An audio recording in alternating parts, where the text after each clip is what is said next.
പാകിസ്ഥാൻ നടത്തിയ മിന്നലാക്രമണത്തിന് operation league hug എന്ന് പേരിട്ട പാകിസ്ഥാൻ. ഓപ്പറേഷനിൽ 133 പേർ കൊല്ലപ്പെട്ടുവെന്നും പാക് സൈന്യം അറിയിച്ചു. അതേസമയം അതിർത്തി കടന്നുള്ള ആക്രമണങ്ങളിൽ 55 പാകിസ്ഥാൻ സൈനികരെ കൊലപ്പെടുത്തിയതായി അഫ്ഗാനിസ്ഥാൻ അവകാശപ്പെട്ടിട്ടുണ്ട്.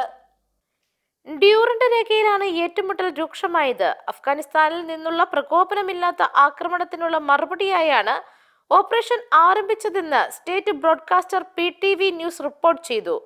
ആക്രമണത്തിൽ 133 പേർ കൊല്ലപ്പെടുകയും 200-ലധികം പേർക്ക് പരിക്കേൽക്കുകയും ചെയ്തതായി പാകിസ്ഥാൻ മന്ത്രി അത്തൗല തരാർ പറഞ്ഞു. അതിർത്തിയിലെ മിന്നൽ ആക്രമണത്തിലൂടെ താലിബാൻ പാകിസ്ഥാനെ ഞെട്ടിച്ചതിന് ശേഷം കാബൂളിലും കാണ്ഡഹാറിലും പാക് വ്യോമസേന ബോംബിട്ടുവെന്നും റിപ്പോർട്ടുകളുണ്ട്. അഫ്ഗാൻ താലിബാന്റെ ആക്രമണത്തിന് സായുധ സേന കനത്ത മറുപടി നൽകുന്നുണ്ടെന്ന് പാകിസ്ഥാൻ പ്രതിരോധ മന്ത്രി ഖ്വാജ ആസിഫ് പറഞ്ഞു.